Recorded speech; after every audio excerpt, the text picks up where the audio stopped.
Pessoal, tudo bem? Sou o professor Adriano Marota Araújo, aqui da Unesp de São José dos Campos, e seja bem-vindo mais uma vez aí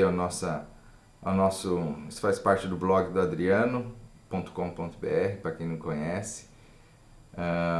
Já faz quase 10 anos, foi o primeiro blog de ortodontia do Brasil, e agora eu estou dando sequência aí um pouco diferente, né? Antigamente só escrevia, agora tem o vídeo, a gente faz uns resumos, fica mais legal aí para vocês acompanharem, principalmente essa experiência. Para quem não sabe, eu sou professor convidado por um ano, estou essa temporada aqui na Europa, na Universidade Internacional da Catalunha, em Barcelona. Então, estou com alguns projetos de pesquisa, dando aula de biomecânica e de cirurgia para o mestrado, com o pessoal, enfim. É um projeto também com corticotomia e Invisalign, crescimento, crianças com apneia do sono, e tenho frequentado bastante alguns eventos aqui, visitando algumas clínicas, vendo o que tem de mais novo. E como eu já fiz em algumas vezes, você pode até citar, depois ver no canal aí outros vídeos, eu vou falar hoje de um evento da Sociedade Espanhola de Ortodontia, né? Na verdade, eu vou até mostrar aqui, foi um evento, como que eles dividem antes, né, de qualquer coisa. A sociedade, eles têm dois eventos por ano. Ele tem um maior, que é no verão, que aqui é em julho, junho e julho, que é um congresso normal, igual ao nosso congresso da BOR. E depois, só que eles têm uma sessão de inverno que eles falam. Então eles pegam um tópico, normalmente, e convidam meia dúzia só de palestrantes. É um dia só, nesse caso foi em Madrid, até na Escola de Medicina. E, eu dei um pulo lá nesse final de semana, e o tema era correção, atualização, né, tudo que tem de mais novo aí, para fazer a correção de mordidas cruzadas precoces, né, em crianças, ortopedia, mordida cruzada anterior e posterior, né? Não podia ser diferente, um dos grandes nomes aí, eu vou até citar aqui, colocar um dos grandes nomes, digamos que desses pesquisadores nessa parte de expansão, são os italianos, né? Que era o Bassetti, o Frank e companhia, né? Infelizmente o Bassetti aí já nos deixou, faleceu precocemente, e o Lorenzo, ele continua aí com as pesquisas, e eles têm uma parceria muito grande com outros institutos, principalmente com a Universidade Norte-Americana de Michigan. Então, desde o McNamara e toda a equipe de brasileiros, Sevidanes e todos os outros colegas que estão lá. Então ele, inclusive, no fim, ele fez um agradecimento especial ao Brazilian Team, né, que trabalha junto com ele, enfim, que eles fazem pesquisas em conjunto, né? Então,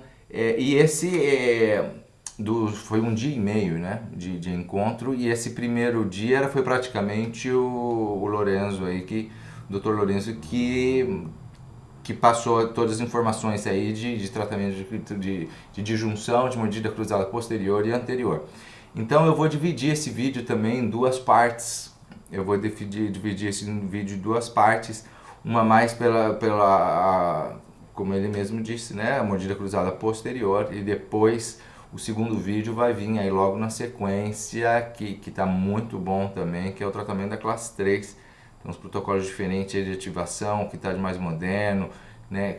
Se a gente deve tratar todas as crianças com a maloclusão de classe 3 ou não, quando esperar, quando não esperar, como que tal. Agora já tem uns trabalhos, né, de long terms, né? Então, a recidiva, então quantos por cento tem de recidiva de pacientes de classe 3, então vale bem a pena aí vocês ficarem aí antenados tanto no nosso blog ou também seguindo aí nos e-mails os vídeos, ok? Então esse foi, digamos aí, esse é a primeira parte que a gente vai estar falando para vocês. E eu vou fazer um resumo, né? Eu vou fazer um resumo, esse é o objetivo, não é você também ficar, eu não vou ficar 8 horas fazendo uma cópia aí da apresentação aí dos professores ou do evento. Mas a primeira coisa que me chamou bastante atenção foi, digamos que, a maneira até de apresentar, né? Fiquei um pouco, gostei bastante, né?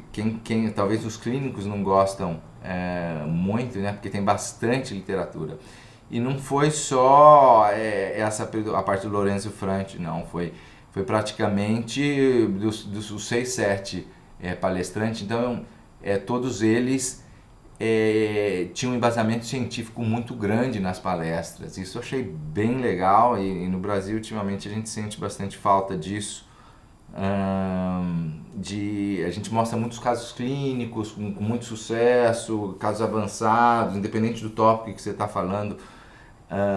Mas a literatura a gente deixa, às vezes cita um ou outro, e aqui não, né? Pelo menos nesse evento que eu fui, foi sistematicamente, ele tinha uma hipótese, era uma dúvida, uma pergunta, trabalhos justificando, científicos tentando responder e depois um caso clínico mostrando o resultado, né? Então, e que eu acho como deve ser, né? Fica a dica aí para todos os outros professores também, né? Isso parece que esse era o normal, né? E agora não, né? Agora a gente acaba, né, com essa história, né, de autoligado, de outros tipos de aparelho, Invisalign, lingual, e a gente fica mostrando como tratar classe 2, como a 3, com extração, sem extração, intrusão ou não.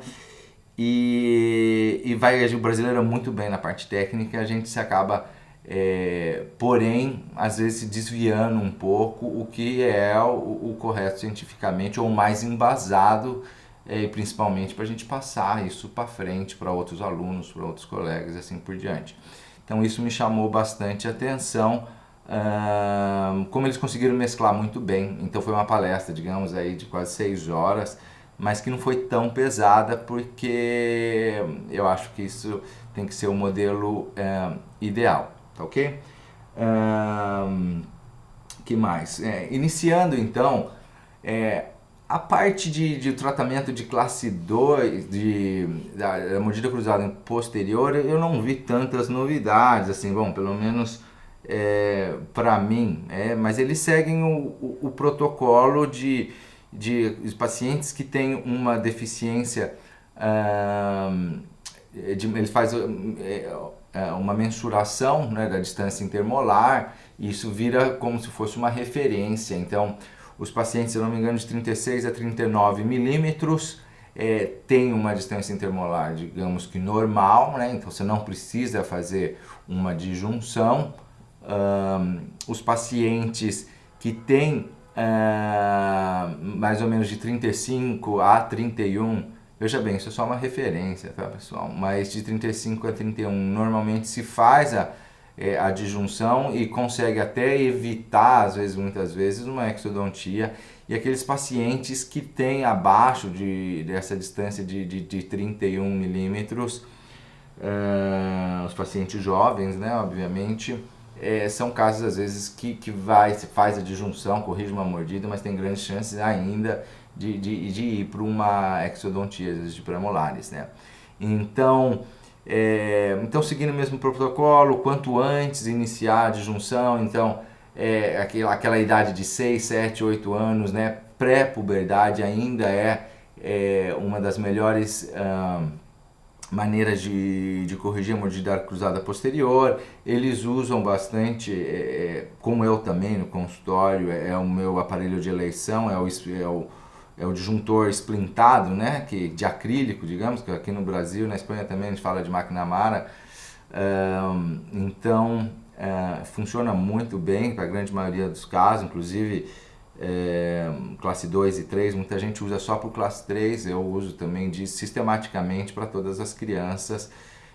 Tem gente que tem dificuldade às vezes para tirar, ou ele cai, ou ele põe, ou depois para remover um material de cimentação. Bom, tem que seguir, tem um protocolo também de cimentação, tem um protocolo de aparelhos para remover. Isso, como toda outra técnica, se você segue o protocolo, fica muito fácil e o mais interessante é que você não precisa bandar, né? Então, o paciente, normalmente, esses pacientes nessa ideia tem um molar ainda em final de erupção e fica difícil de moldar, de pôr bandas, né? Então, e para a gestão do consultório é muito legal. O paciente chega, você molda e na outra sessão já chega até com, digamos, com na outra sessão já põe o aparelho, já cimenta e já inicia, né? Então não precisa pôr elástico de separação, aquilo tudo.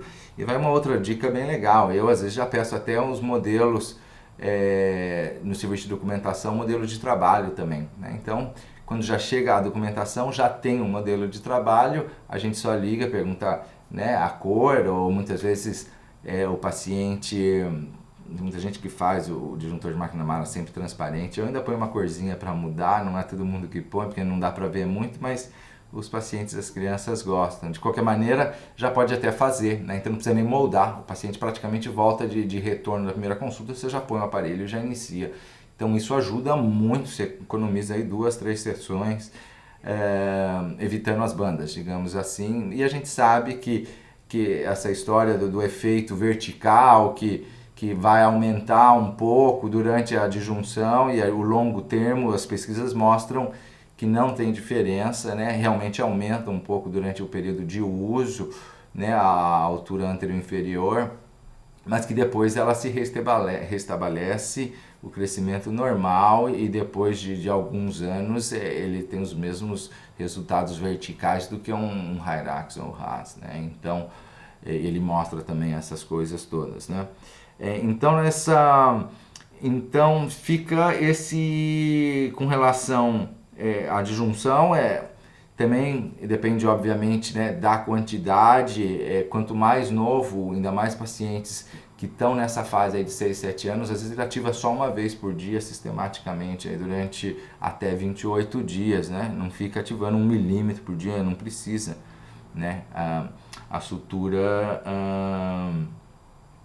digamos, né, já está aberta, né? E outra coisa, em termos de estabilidade, né, no mínimo 6 meses, deixa o aparelho, né, de 3 a 6 meses ele fixo. Então, em termos da disjunção no paciente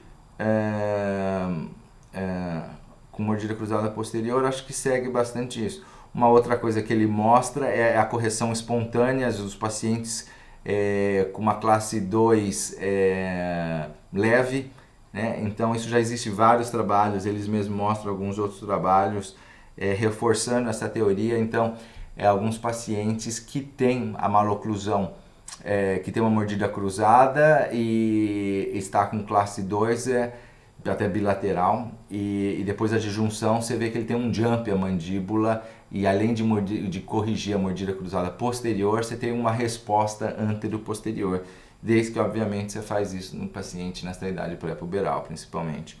Então essa um outro reforço bastante importante. Eu já vi vários casos na clínica que isso realmente funciona bem. E obviamente, né, é comum os pacientes que têm a mordida cruzada posterior unilateral, se não é corrigido precocemente ou se você não tem uma correção eficiente, são aqueles pacientes que vão virar classe 2 subdivisão, né? E que são bem chatos depois de corrigir na adolescência ou na fase adulta os casos assimétricos, né? Então mais uma razão, obviamente, para a gente seguir com todo esse protocolo precoce de correção da mordida cruzada posterior, e a gente sabe que ela não se autocorrige, né? Então esse protocolo também se mantém, tá ok?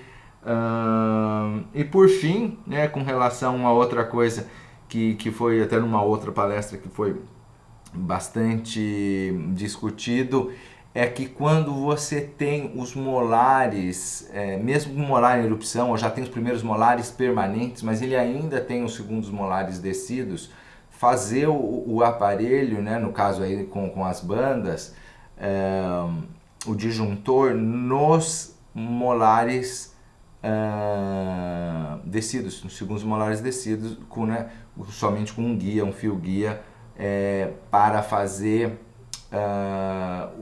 para manter os segundos molares também, né? Empurrar, disjuntar, abrir, expandir os segundos molares também. Mas por a força, a banda realmente, o disjuntor, o parafuso, né, alinhado, né, com as bandas ali do segundo molar descido. Aí ele mostrou vários trabalhos, que a linha de ação de força, o mecanismo, e que a recidiva é muito menor, né? Que a gente sabe que existe uma recidiva, isso continua, a gente tem que sempre sobrecorrigir a correção transversal aí, né? Ou porque a gente sabe que existe a recidiva da expansão, da disjunção obtida.